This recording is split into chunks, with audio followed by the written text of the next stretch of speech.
Assalamualaikum warahmatullahi wabarakatuh.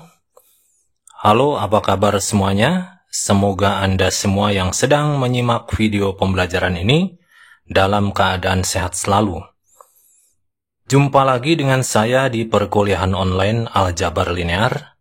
Tidak terasa kita sudah memasuki pertemuan 12 ya.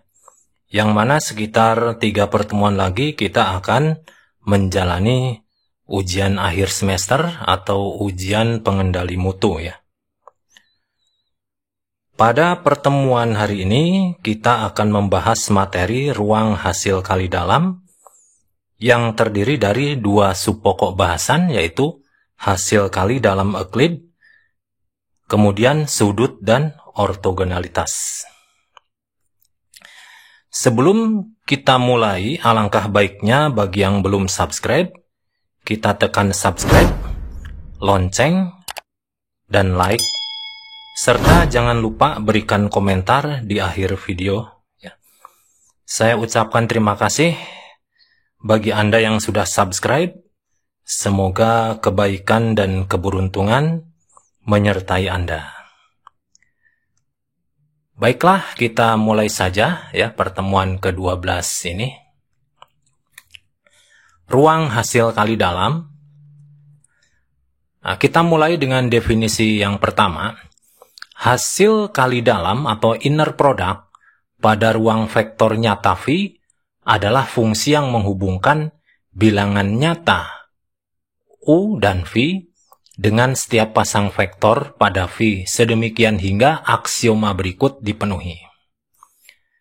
Yang pertama, inner product antara U dan V sama dengan inner product antara V dan U. Ini adalah aksioma simetris. Yang kedua, inner product U plus V dengan W itu sama dengan inner product U dan W ditambah inner product V dan W. Ini adalah aksioma aditivitas. Kemudian yang ketiga, inner product K dikali U dengan V sama dengan inner product K ya sama dengan inner product U dan V dikali dengan K. K ini adalah skalar. Yang keempat, inner product V dengan V itu lebih besar atau sama dengan 0, dan inner product V dengan V sama dengan 0 jika dan hanya jika V-nya sama dengan 0. Ini adalah aksioma positivitas. Nah, ruang vektorial dengan hasil kali dalam ini disebut ruang hasil kali dalam. Jadi, kalau misalkan pengen dipenuhi disebut ruang hasil kali dalam, maka keempat aksioma ini ya syaratnya harus dipenuhi. Maka dia boleh disebut ruang hasil kali dalam. Nah, karena aksioma untuk ruang hasil kali dalam real didasarkan pada sifat-sifat hasil kali titik atau dot product ya, aksioma ruang hasil kali dalam ini akan terpenuhi ya secara otomatis jika kita mendefinisikan produk ya atau perkalian dalam ya, ini maksudnya inner product ya hasil kali dalam dari dua vektor U dan V itu menjadi, nah ini ya, jadi inner product antara U dengan V itu sama saja dengan dot product U dengan V. Nah, ini berarti perkalian dari komponen-komponennya yang sesuai. Ini misalkan vektor U sebanyak N komponennya, kemudian vektor V juga sebanyak N. Nah, nanti dikalikan dengan elemen yang sesuai. Misalkan di sini U1 dengan V1 ditambah U2 dengan V2 sampai ditambah UN kali dengan Vn. Nah, bentuk di atas ini dinamakan juga hasil kali dalam Euclid pada ruang dimensi N, atau disebut juga dengan ruang N-Euclid. Nah, sekarang kita masuk kepada definisi 2. Jika V adalah ruang hasil kali dalam real, maka panjang vektor V pada V, ya, jadi ini V kecil itu vektor, V besar ini ruang vektor. Dinyatakan dengan, nah ini ya, ada vektor diapit oleh tanda mutlak, itu sama dengan akar dari inner product UU dengan V. Oh ya, ini salah tulis ya, V dengan V ini ya, maaf. V dengan V harusnya. Dan jarak antara kedua vektor tersebut, yaitu ini D ya, D itu distance, jarak antara U dan V itu adalah, nah U min V diapit oleh tanda mutlak, ini tanda mutlak ini menyatakan panjangnya itu ya. Nah ini berarti akar dari inner product U min V dengan U min V lagi. Seperti itu ya. Kemudian vektor yang mempunyai panjang 1, maksudnya satu satuan ya. Nah ini disebut dengan vektor satuan. Atau di buku-buku lain disebut juga vektor unit. Nah ini pada teorema di bawah ini akan dijelaskan sifat-sifat yang harus dipenuhi pada ruang hasil kali dalam ya. Nah ini kita namakan teorema 1. Jika U dan V adalah vektor pada ruang hasil kali dalam real, ya, namanya ruang vektor V ini ya. Dan jika K adalah skalar, maka yang pertama ini ya, panjang vektor V itu lebih besar atau sama dengan 0. Nah, ini ada keterangan with equality ya. Jika dan hanya jika V-nya sama dengan 0. Kemudian panjang dari vektor V dikalikan skalar K itu sama aja dengan panjang vektor V dikali nilai mutlaknya dari skalar. Jadi ini harus menghasilkan nilai positif ya.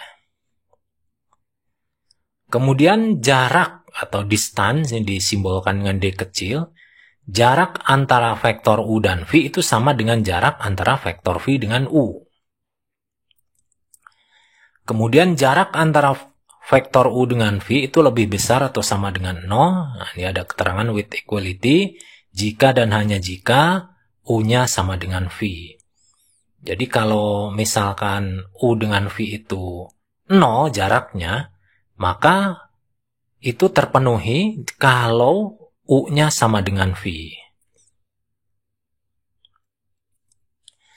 Baik, kita lanjutkan lagi. Nah, di sini meskipun hasil kali dalam Euclid adalah hasil kali dalam yang paling penting pada ruang N, ada berbagai penerapan di mana diinginkan untuk membuat atau memodifikasinya ya, dengan memberi bobot pada setiap suku secara berbeda.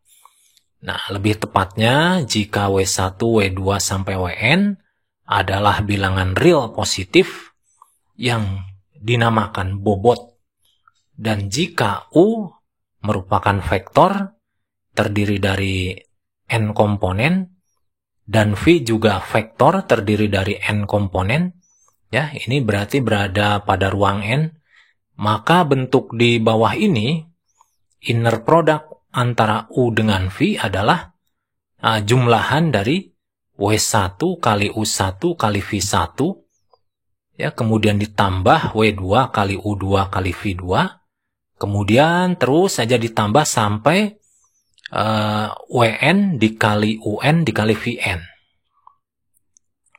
Nah ini disebut hasil kali dalam Euclid terbobot, dengan bobotnya adalah W1, W2 sampai Wn.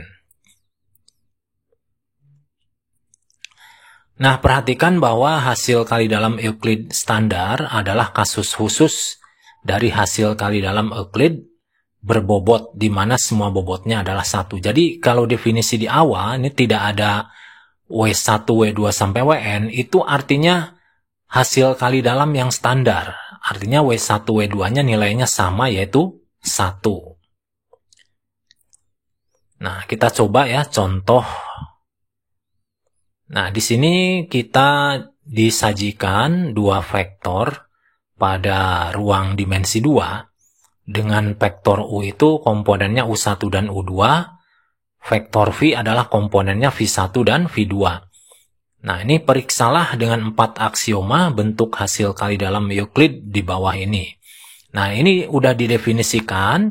Jadi ini inner product-nya adalah sudah dibobot. Sudah dikasih bobot ya.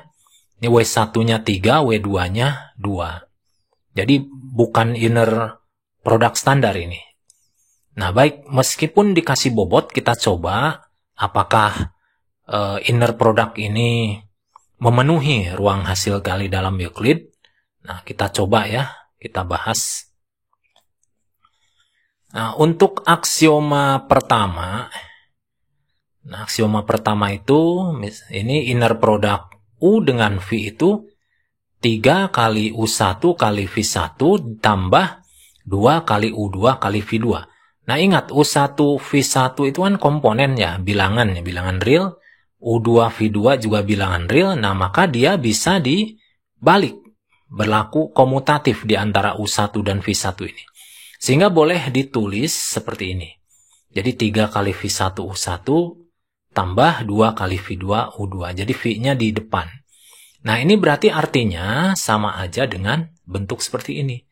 Jadi inner product U dengan V itu sama besarnya dengan inner product V dengan U. Sehingga aksioma 1 dipenuhi. Kemudian aksioma 2, kita misalkan ada suatu vektor lain, yaitu W ya, komponennya W1 dan W2. Nah, kemudian kita buat seperti ini, inner product U plus V dengan W, itu sama dengan 3 kali U1 plus V1, kemudian dikali W1, tambah 2 kali U2 plus V2, kemudian kali W2. Nah, ini karena ini bilangan, kita kali-kalikan secara distributif. Jadi 3 kali U1 kali W1 ditambah 3 kali V1 kali W1. Yang sebelah sini, 2 kali U2 kali W2 tambah 2 kali V2 kali W2.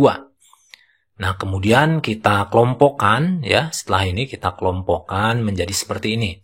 Jadi 3 U1 W1 dengan 2 U2 W2. Demikian pula 3 V1 W1 dengan 2 V2 W2. Nah, kalau kita tinjau kembali, ini merupakan sama persis seperti bentuk inner product yang di soal tadi. Ya, ini merupakan inner product dengan bobotnya 3 dan 2. Sehingga ini menjadi inner product U dan W, yang sebelah sini menjadi inner product V dan W. Nah, berarti ini aksioma 2 dipenuhi. Kemudian aksioma 3, ini yang vektor U dikalikan skalar K. Nah, kita bentuk seperti ini ya. Nah, pada U ini dikalikan skalar, baik U1 dengan yang U2. Nah, kemudian dengan sifat bilangan real, berarti ini skalarnya bisa disimpan di luar. Nah, seperti ini ya. Nah, ini kita ingat ini adalah bentuk yang di awal, yang di soal tadi. Ini adalah inner product U dengan V. Sehingga ini sama dengan K kali inner product U dengan V. Jadi aksioma ketiga terpenuhi. Kemudian aksioma keempat. Nah, di sini inner product V dengan V lagi. Itu berarti tadi ya yang didefinisi itu yang U-nya diganti V semua. Sehingga ini V1 kali V1 sama aja dengan V1 kuadrat. Demikian pula V2 kali V2 sama aja V2 kuadrat. Nah, kita tahu sifat bilangan kuadrat itu selalu positif ya. Nah, dia berarti lebih besar sama dengan 0. Nah, ini dipenuhi. Nah, adapun ini kan kemungkinan lain kan tidak harus positif murni. Bisa aja dia 0 ya.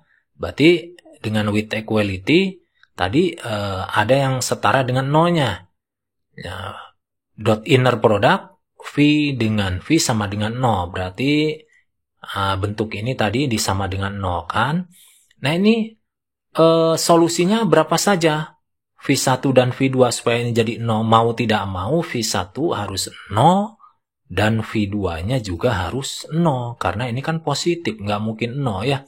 Berarti mau tidak mau V1-nya 0.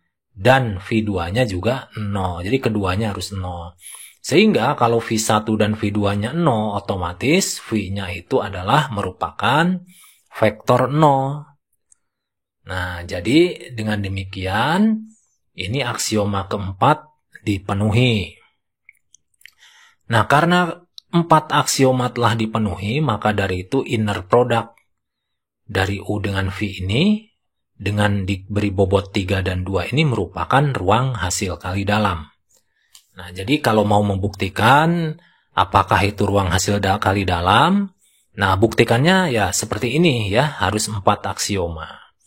Baik ya, mudah-mudahan paham. Kita lanjutkan lagi ke bagian berikutnya. Nah, sekarang kita masuk kepada penerapan ruang hasil kali dalam. Nah, kita coba ada sebuah ilustrasi ya, dalam dunia statistik. Nah, dalam dunia statistik pasti ada percobaan ya, atau eksperimen di sini ya. Nah, di sini kita ceritanya akan melakukan eksperimen sebanyak N kali, dan hasil eksperimen tersebut muncul bilangan.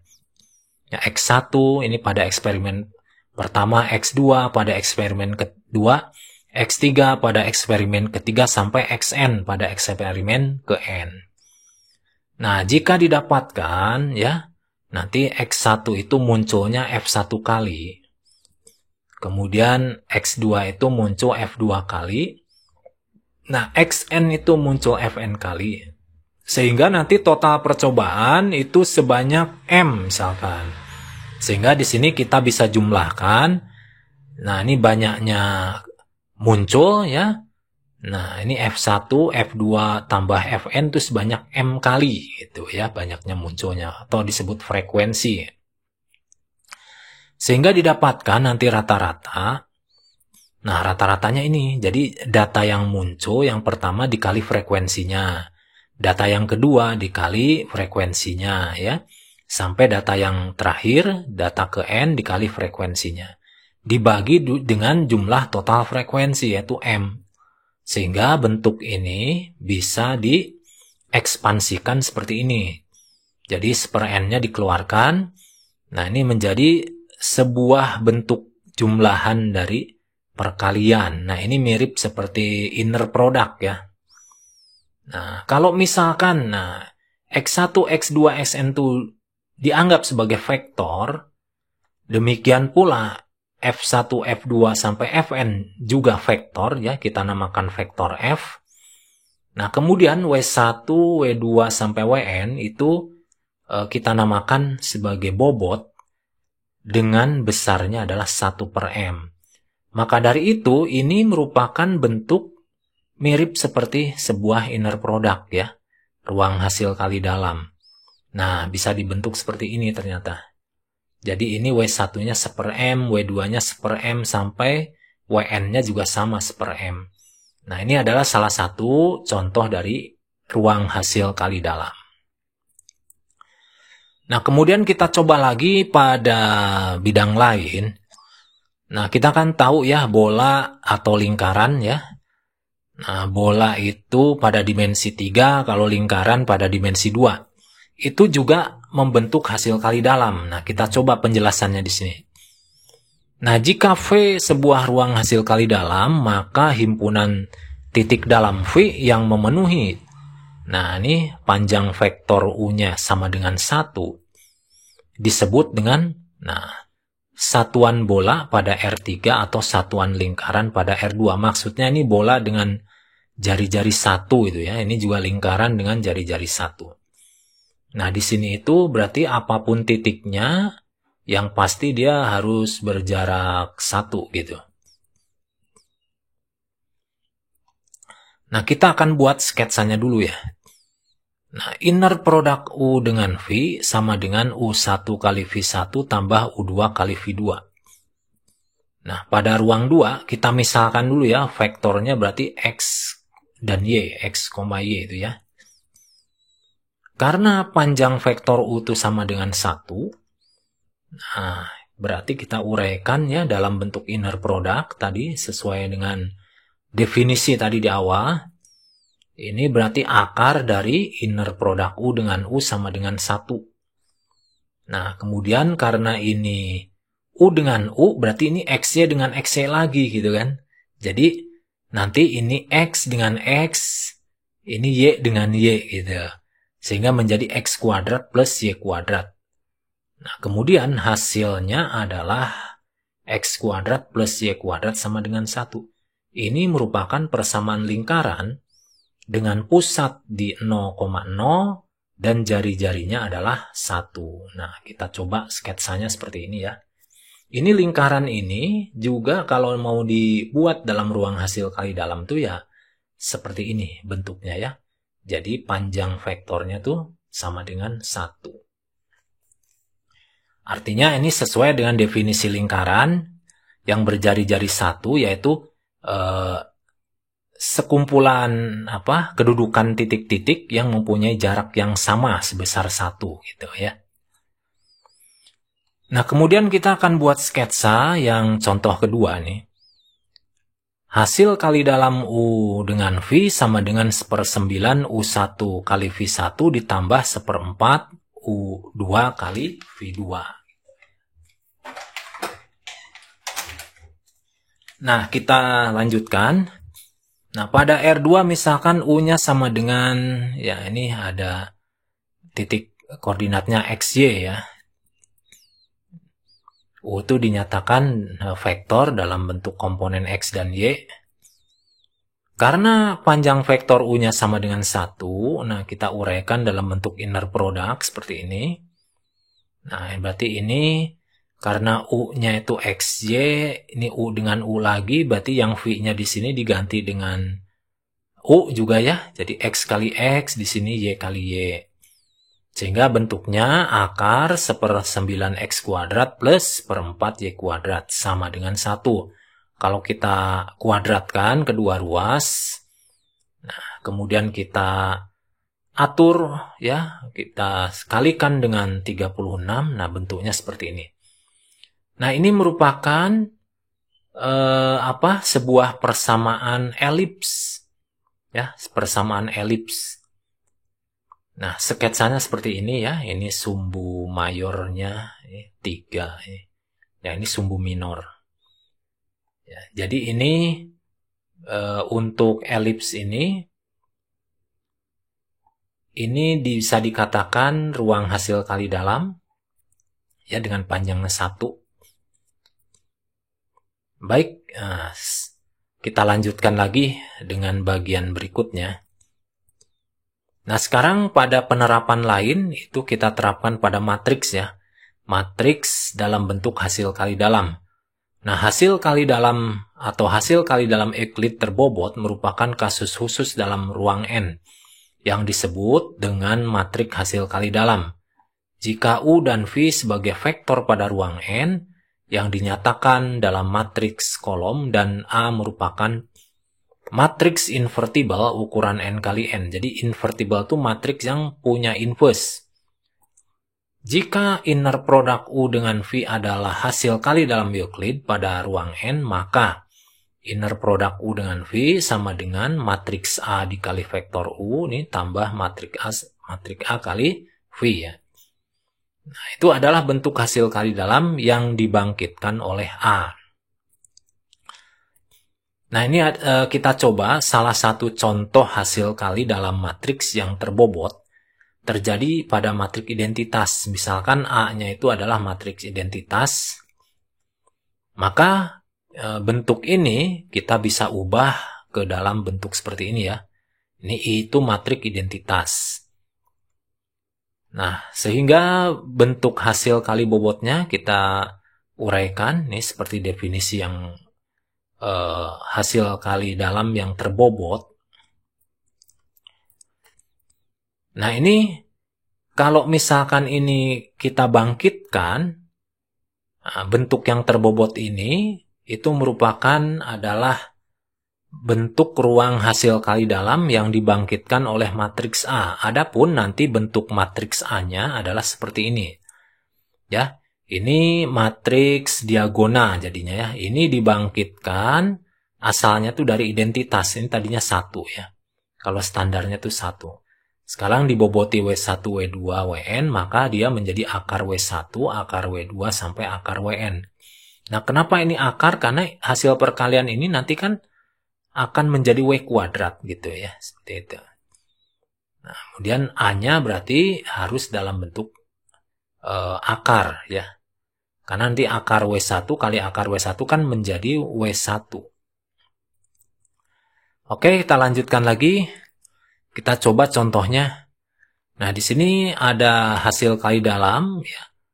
Ini 3U1V1 tambah 2U2V2. Nah, ini adalah merupakan hasil kali dalam matriks terbobot yang dibangkitkan oleh. Nah, ini matriksnya pada ruang 2 ya, atau matriksnya 2 kali 2 maksudnya. Nah, seperti ini.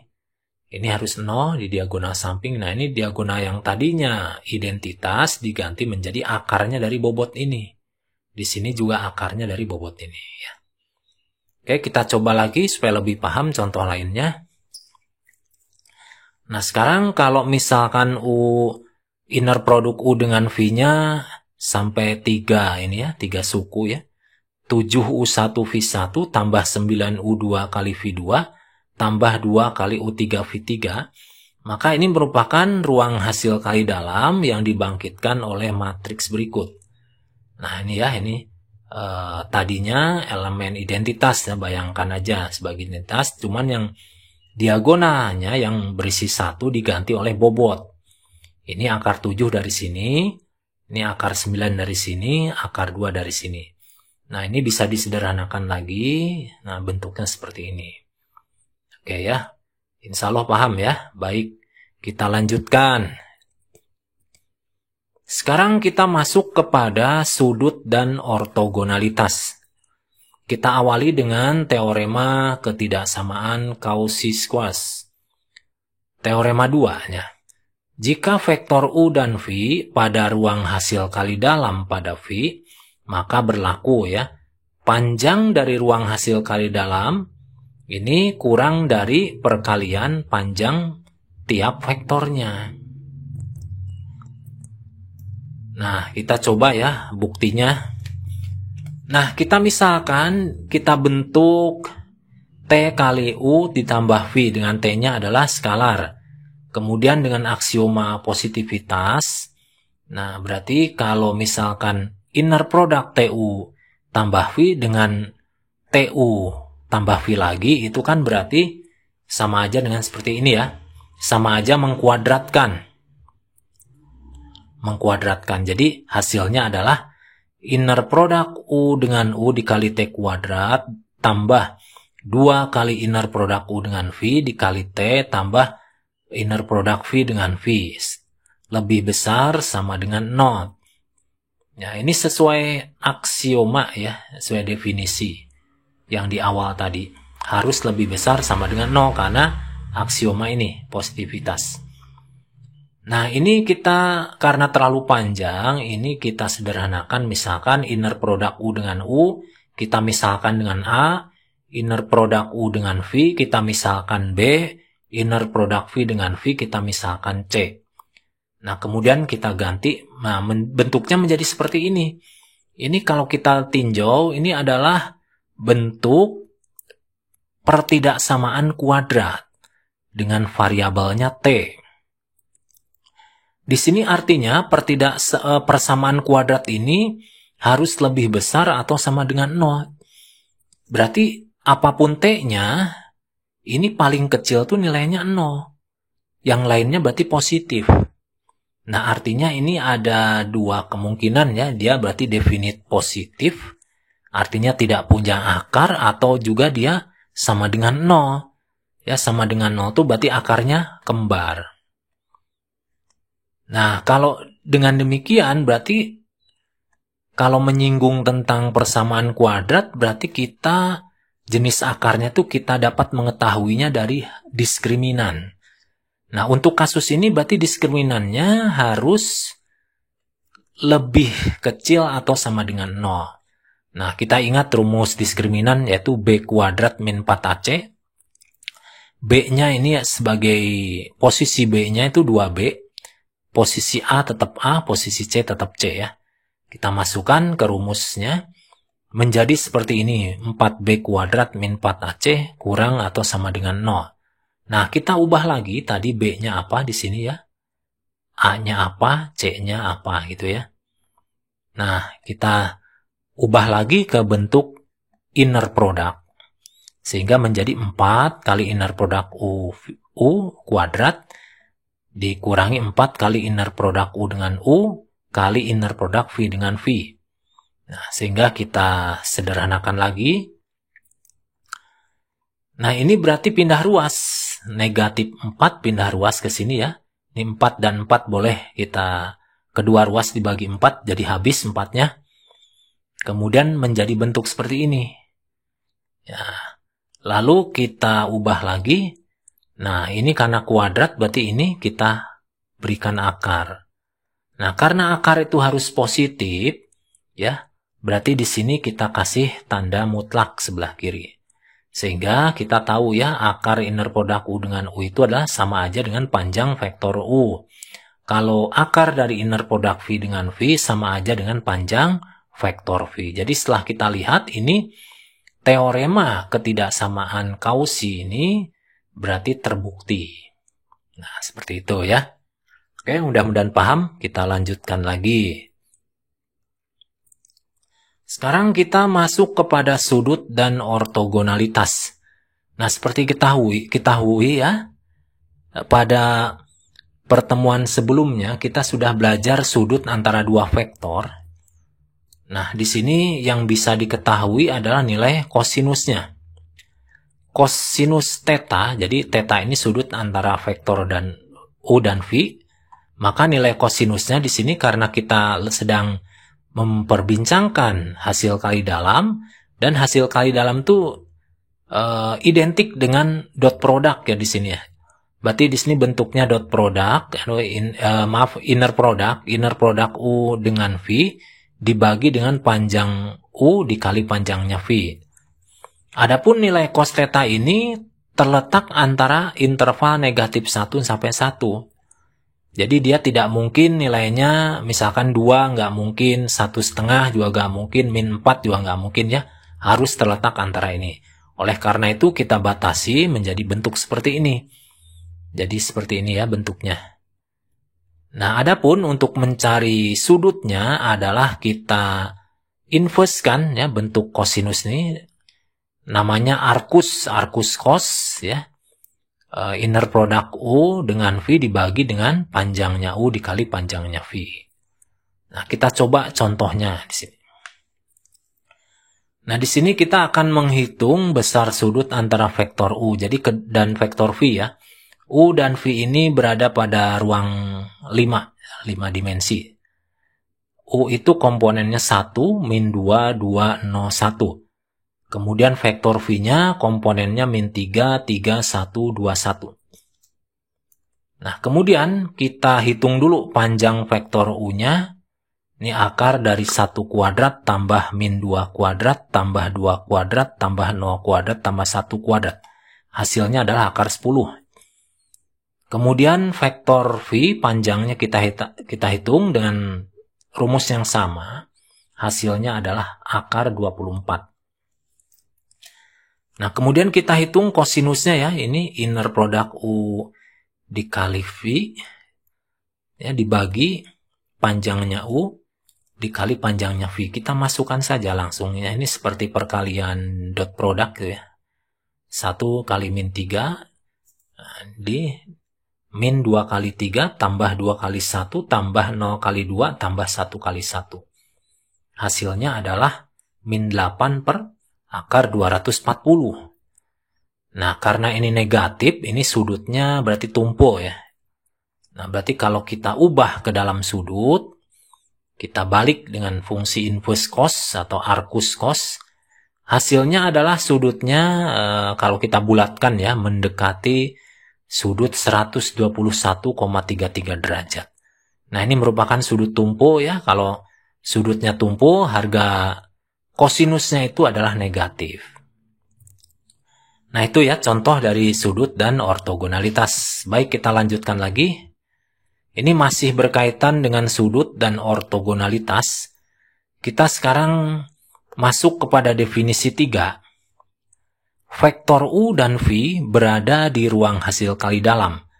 Kedua vektor tersebut disebut ortogonal jika inner product U dengan V sama dengan 0. Nah, contohnya seperti ini. Nah, misalkan kita punya dua vektor pada ruang 2. Ini vektor U-nya komponennya 1 dan 1, vektor V komponennya 1 dan min 1. Kita akan buktikan kalau dia ortogonal. Nah, kita coba inner product-nya seperti ini. Nah, kita ikutin saja ya, ini kita kali-kalikan 1 kali 1 tambah 1 kali min 1. Hasilnya ini 0 ya. Nah, ini berarti benar ortogonal. Nah, kita coba lagi. Kalau kita boboti, kalau kita kasih bobot, apakah ortogonal atau tidak? Kita coba ya. Nah, misalkan kita coba dengan bentuk inner product-nya seperti ini. Ini inner product yang terbobot. Di sini 3, di sini 2. Kita coba apakah dia ortogonal atau tidak. Nah, kita ganti U1-nya dengan 1, V1-nya dengan 1. Di sini U2-nya kita ganti dengan 1, V2-nya kita ganti dengan negatif 1. Jadi sini hasilnya berapa? 3 kurangi 2. Oh, 1 hasilnya. Berarti ini enggak 0 ya. Kalau enggak 0 berarti tidak ortogonal. Kalau ortogonal itu yang sesuai definisi, yaitu hasil inner product-nya sama dengan 0. Oke, baik, paham ya. Jadi ortogonal itu kalau inner product-nya dengan dengan sudut V. Oh, ini maaf nih, ini harusnya V ya. Ini U, inner product U dengan V ini harusnya, bukan U dengan U ya. Baik, kita lanjutkan lagi. Nah, sekarang kita coba lagi contoh berikutnya. Ini diketahui matriks U dan V adalah hasil kali dalam ruang vektor M. M itu berarti di sini ordonya N kali N. Kalau ini sama artinya ini adalah matriks persegi ya. Matriks persegi. Nah, kita coba di sini U-nya merupakan matriks persegi. Di sini posisinya adalah U1, U2, U3, U4. Demikian pula vektor V. Ini matriks 2 kali 2, matriks persegi. Posisinya di sini V1, V2, V3, V4. Nah, adapun inner product-nya didefinisikan seperti ini. U1 kali V1 tambah U2 kali V2, U3 kali V3 tambah U4 kali V4. Jadi memang di sini inner product-nya tidak menuruti aturan perkalian matrik. Ini beda memang, bukan perkalian matrik, ini adalah inner product. Kalau perkalian matrik, kalian sudah tahu kan aturannya ya, jumlah kolom itu harus sama dengan barisnya ya. Jumlah kolom matriks pertama harus sama dengan jumlah kolom jumlah baris matrik kedua. Tapi di sini tidak menggunakan aturan perkalian matrik. Ini adalah aturan inner product yang didefinisikannya di sini. Nah, di sini mengikuti aturan dot product. Nah, kita lanjutkan lagi. Misalkan ya, U dan V diketahui seperti berikut. Nah, misalkan U-nya adalah matriks 10, 11. Kemudian V-nya matriks 02, 00. Kita akan coba apakah U dan V ortogonal. Kita menggunakan inner product-nya seperti ini ya. Jadi ini elemen yang sesuai komponennya, itu dikali-kalikan ya, kemudian hasilnya dijumlahkan. Nah, kita bahas ini aturan inner product-nya. Nah, ini kita kalikan, ini 1 dikali 0 tambah 0 kali 2 tambah 1 kali 0 tambah 1 kali 0. Kita hitung hasilnya adalah 0. Nah, kalau hasilnya 0, ini kan sesuai dengan definisi ortogonal. Ya, berarti matriks U dan V ini adalah ortogonal ya, di dalam ruang vektor M. Nah, kita coba lagi contoh berikutnya. Di sini diketahui suatu hasil kali dalam pada P2. P2 itu polinomial dengan maksimal derajat 2, maaf. P2 itu polinomial dengan derajat paling tinggi 2 yang didefinisikan dengan inner product P dengan Q sama dengan integral. Ya, integral tentu ini ya. Fungsinya ini fungsi Px nih, polinomial P dikali polinomial Q, kemudian diintegralkan antara min 1 sampai 1. Ini batas bawahnya min 1, batas atasnya 1. Berarti ini kalau integral tentu, ini hasilnya adalah sebuah nilai, bukan sebuah fungsi lagi ya. Bukan sebuah fungsi yang di belakangnya ada C-nya. Ini hasilnya sebuah nilai. Nah, kita misalkan saja P dan Q ini kan masih memenuhi polinomial P2 gitu ya. Jadi P-nya kita misalkan dengan X, Q-nya kita misalkan dengan X kuadrat. Maka di sini nilai atau panjangnya P ini sama aja dengan akar dari inner product P dengan P. Nah, kemudian inner productnya tadi didefinisikan dengan integral ya. Berarti kalau di sini PQ dan di sini P dengan P, berarti ini sama X dengan X gitu ya. Kemudian ini menjadi integral X kuadrat dari min 1 sampai 1. Hasilnya adalah 2/3. Karena ini ada pangkat setengah, berarti digunakan akar.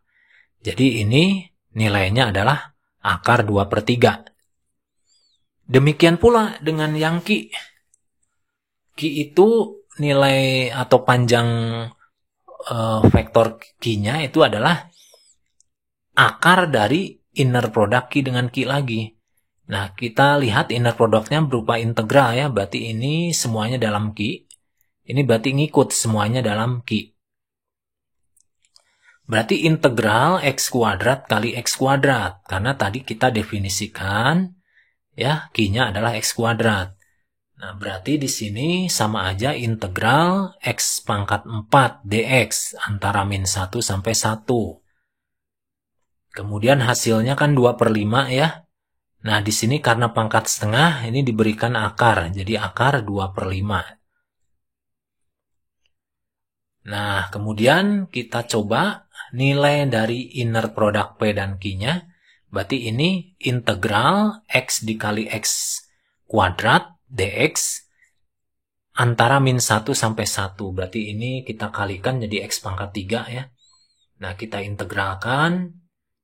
Oh enggak, ini langsung. Kok kenapa bisa 0? Nah, ini kalau kita integralkan juga ini akan menghasilkan 0 karena ini batasnya tuh simetris dari min 1 sampai 1. Dan ini khusus berlaku untuk fungsi negatif. Fungsi negatif ya ini. Kalau ini batasnya simetris maka dia akan menghasilkan 0. Jadi kalau ini dianggap luasan ya. Ini luasan di sebelah kanan sumbu X itu akan habis dikurangi dengan luasan yang di sebelah kiri sumbu Y. Jadi di sebelah kanan sumbu Y dengan sebelah kiri sumbu Y itu saling habis jadi 0. Nah, jadi ini simetris 0 ke 1 itu dengan 0 ke min 1. Jadi kalau ini hasilnya 0, inner productnya sesuai definisi, maka dia disebut ortogonal. Oke ya, kita lanjutkan lagi. Sekarang kita masuk kepada teorema umum Pythagoras. Nah, ini kita masukkan sebagai teorema 3 ya di bab ini. Jika U dan V keduanya ortogonal pada ruang hasil kali dalam, maka berlaku, nah panjang dari U tambah V dikuadratkan itu sama dengan panjang dari vektor U dikuadratkan ditambah panjang dari V dikuadratkan. Nah, ini adalah teoremanya. Nah, kita coba pembuktiannya bagaimana. Nah, di sini disebutkan asumsinya adalah ortogonal ya. Kalau U dan V ortogonal, maka hasil inner product-nya itu 0 sesuai definisi sebelumnya. Kemudian, nah di sini kita hitung ya, nilai dari U plus V dikuadratkan itu sama atau setara dengan inner product U tambah V dengan inner product U tambah V lagi gitu ya. Nah, kemudian ini sama aja dengan mengkuadratkan. Jadi hasilnya adalah nilai U dikuadratkan ditambah 2 kali inner product UV ditambah nilai V dikuadratkan. Kemudian ini U dan V-nya itu adalah 0 sesuai asumsi di awal karena dia ortogonal. Berarti ini suku yang 2 UV ini habis. Sehingga yang tersisa adalah ini nilai U dikuadratkan ditambah nilai V dikuadratkan. Jadi ini terbukti ya rumus Pythagoras pada ruang hasil kali dalam ini. Nah, kemudian kita coba contohnya. Ini kita coba contohnya pada P2 ya, polinomial dengan derajat maksimum 2. Misalkan P-nya sama dengan X, Q-nya sama dengan X kuadrat. Ini sama seperti contoh sebelumnya ya, inner product-nya didefinisikan sebagai integral. Integral tentu dari min 1 sampai 1, Px dikali Qx dx. Nah, tadi telah ditunjukkan bahwa P dan Q itu kan ortogonal. Dengan nilai P dan Q masing-masing adalah akar 2/3, kemudian nilai Q-nya adalah akar 2/5. Nah, sekarang kita akan buktikan kalau ini ortogonal, berarti dia harus memenuhi teorema Pythagoras pada ruang hasil kali dalam. Nah, kita coba ya. Nilai P plus Q dikuadratkan itu sama dengan inner product P plus Q dengan P plus Q. Nah, kemudian ini karena inner product-nya didefinisikan integral, maka P plus Q-nya berarti X plus X kuadrat, ini X-nya dari P, Q-nya, X kuadratnya dari Q. Dikalikan dengan fungsi yang sama. Ini kita ekspansikan dulu, kita jabarkan dulu, sehingga nah bentuknya nanti panjang ya, ada beberapa suku. Nanti disederhanakan, kemudian integralnya masuk ke tiap suku. Nah, jadi kita ada beberapa langkah yang tidak saya tulis di sini. Jadi kita langsung saja integral X kuadrat dx, kemudian ditambah 2 kali integral X pangkat 3 dx, ditambah integral X pangkat 4 dx. Semuanya batasnya sama dari min 1 sampai 1. Nah, kita hitung yang suku sebelah sini, kita ringkas saja hasilnya 2/3. Yang sebelah sini karena ini fungsi negatif, ya fungsi negatif berarti dia hasilnya 0, yang sebelah sini hasilnya 2/5. Sehingga kalau dijumlahkan hasilnya 16/15. Nah, kemudian kita akan menguji apakah sama dengan hasil hitungan sesuai teorema Pythagoras. Nah, kita tahu tadi teorema Pythagoras seperti ini ya, rumusnya.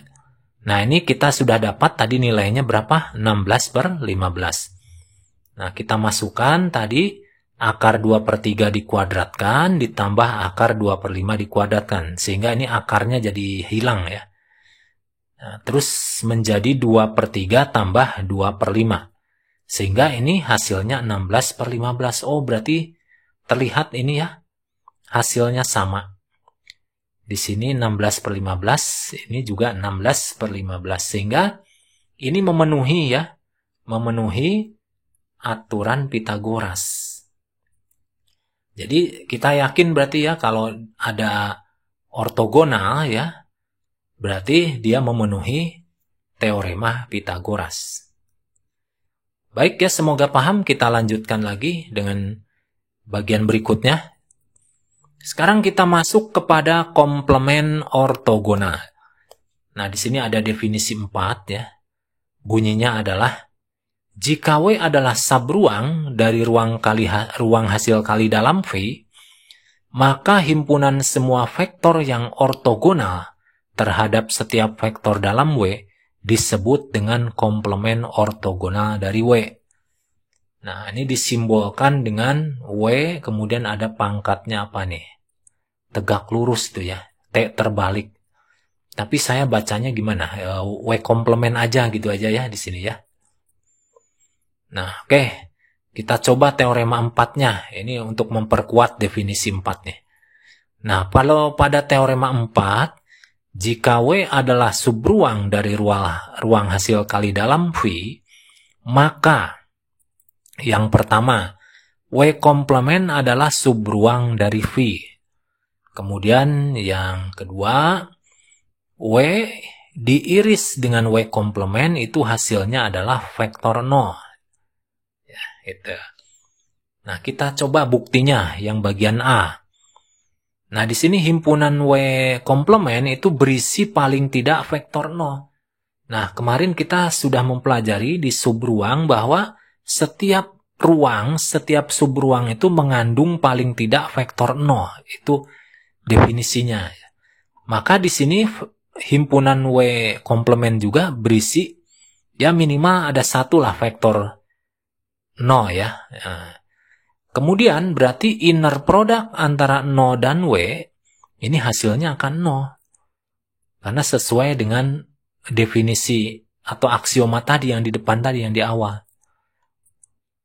Nah, karena ini kalau diuraikan menjadi bentuk inner product, ini akan 0 memang hasilnya ya. Karena setiap sukunya mengandung 0. Nah, untuk apapun W-nya, W elemen W besar nih. W ini vektor, W besar nih ruang vektor. Misalkan U dan V itu vektor pada W komplement, maka inner product U dengan W sama dengan 0 dan inner product V dengan W sama dengan 0. Iya kan? Karena U dan V itu kan ada di dalam W komplement ya. Nah, tadi kita tahu di sini ya, apapun W-nya ya pasti akan menghasilkan 0. Nah, kita coba kalau dia subruang, kita uji dengan dua aksioma saja, yaitu aksioma penjumlahan dan aksioma perkalian skalar, seperti yang pada pertemuan kemarin. Nah, ini kita coba inner product-nya ya. Ini sesuai aksioma kedua di definisi sebelumnya ya. Nah, ini inner product U plus V dengan W itu diuraikan menjadi inner product U dengan W ditambah inner product V dengan W. Nah, ini kan hasilnya 0. Dan ini juga 0. Kalau dijumlahkan hasilnya pun 0. Jadi ini masih 0 dalam bentuk penjumlahan. Sehingga artinya ini memenuhi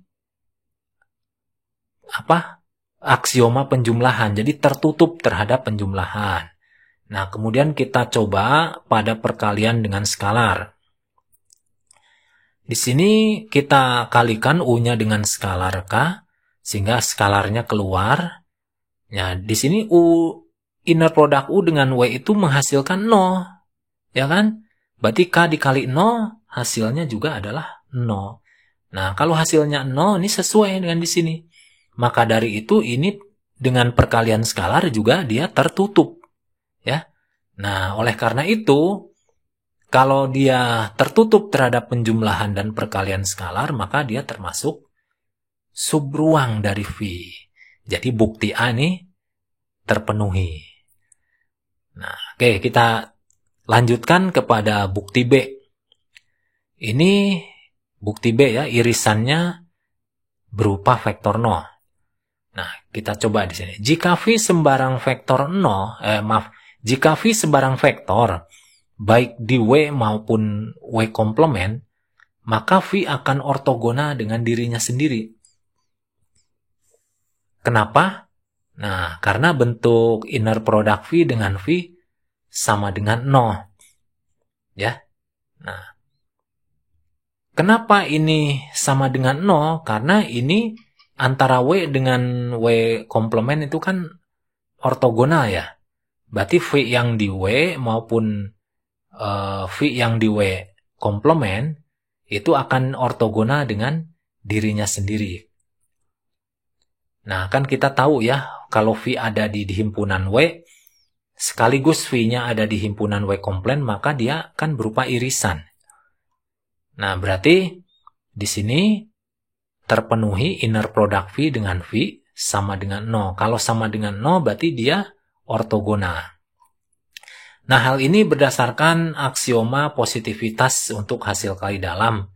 Kalau ini hasil innernya sama dengan 0, maka dia akan dipenuhi kalau V-nya 0. Oleh karena itu, di sini terbukti ya. Di sini V-nya harus 0. Oke. Baik, kita lanjutkan dengan komplement ortogonal. Ini teorema 5. Jika W adalah subruang dari ruang hasil kali dalam, ini untuk dimensi berhingga dari V, maka komplement ortogonal dari W komplement adalah W. Dengan demikian, nah, komplement dari komplement W dikomplementkan lagi akan kembali menjadi W. Nah, menurut teorema ini tidak saya buktikan, tapi di sini akan tersirat ya bahwa ruang hasil kali dalam untuk dimensi berhingga, komplement ortogonal masing-masing berpasangan terhadap yang lain. Nah, coba kita lihat di sini ya ilustrasinya. Ini ada bidang W, dan di sini ada garis yang tegak lurus dengan bidang W. Ini kita namakan W komplement. Nah, di sini setiap garis apapun yang ada pada bidang W, karena bidang W itu tegak lurus dengan W komplement, maka semua garis yang ada pada W itu akan tegak lurus dengan W komplement. Jadi ini garis ini kita umpamakan sebagai vektor ya, ada panahnya, ada arahnya, jadi vektor. Dari gambar di samping terlihat bahwa setiap vektor pada W ortogonal dengan setiap vektor pada W komplement. Begitu juga sebaliknya. Ya, ini berlaku terbalik. Nah, kita coba contohnya ini. Misalkan W adalah subruang pada ruang dimensi 6 yang terentang oleh vektor-vektor. Nah, vektornya ini ada 4, W1, itu komponennya 1, 3, min 2, 0, 2, 0. W2 itu 2, 6, min 5, min 2, 4, min 3. Kemudian vektor W3 itu 0, 0, 5, 10, 0, 15. Kemudian vektor W4 itu 2, 6, 0, 8, 4, 18. Nah, pertanyaannya adalah ini tentukan basis dari komplement ortogonal W. Nah, di sini ruang baris W disimpan sebagai baris pada matriks A. Jadi yang vektor-vektor W ini dari W1 sampai W4, ini satu vektornya dibuat satu baris. Jadi kita buat W1 sebagai baris pertama ya, bentuknya seperti ini. Ini komponen W1 pada baris pertama, komponen W2 pada baris kedua, komponen W3 pada baris ketiga, dan komponen W4 pada garis 4 ya, pada baris keempat. Sedangkan ruang 0 untuk sistem homogen A kali X sama dengan 0 adalah solusi basis. Nah, yaitu basisnya adalah berupa matriks kolom V1 itu min 3, 1, 0, 0, 0, 0. V2 itu min 4, 0, min 2, 1, 0, 0. V3 itu min 2, 0, 0, 0, 1, 0. Jadi ini adalah vektor atau matriks kolom ya, yang dinamakan basis. Ini adalah solusi ya, solusi dari ini nih, bentuk sistem homogen. Ini disebut basis karena dia yang dapat menyebabkan kalau ini dikali matriks basis ini akan menjadi matriks 0 gitu ya, akan menjadi matriks kolom yang isinya 0 semuanya. Nah, sedangkan di sini matriks basis itu tidak boleh 0 semuanya. Ya, seperti ini kan tidak 0 semuanya, masih ada min 3 dan 1. Nah, ambil contoh aja. Misalkan ini kalau kita kalikan, baris pertama dengan V1 itu akan 0 hasilnya. Coba aja. 1 kali min 3 ditambah 3 kali 1. Nah, ini semuanya hasilnya 0 ya. Maka kalau dijumlahkan hasilnya 0. Seperti itu ya. Nah, ini juga sama. 2 dikali min 3 ditambah 6 dikali 1. Nah, ditambah min 5 kali 0, min 2 kali 0, 4 kali 0, dan min 3 kali 0. Nah, hasilnya berupa solusi vektor 0. Nah, sehingga ini adalah namanya basis. Nah, dari matriks kolom ini kita dapatkan vektor basis. V1-nya tuh min 3, 1, 0, 0, 0. V2-nya min 4, 0, min 2, 1, 0, 0. Kemudian V3-nya min 2, 0, 0, 0, 1, 0. Nah, jadi melalui perkalian titik pada ketiga vektor di atas akan ortogonal dengan vektor W1, W2, W3, W4. Jadi ini kalau Anda kalikan dengan apapun vektor di sini ya, misalkan V1 dengan W4 itu akan 0. V3 dengan misalkan W2 itu juga akan 0. Nah, itu dinamakan ortogonal ya kalau hasilnya 0. Oke. Baik, itu mungkin contohnya ya. Mudah-mudahan yang saya sampaikan ini bisa bermanfaat. Nah, saya titipkan beberapa latihan soal yang sesuai dengan yang kita pelajari hari ini. Di sini halaman pertama ada 4 soal ya.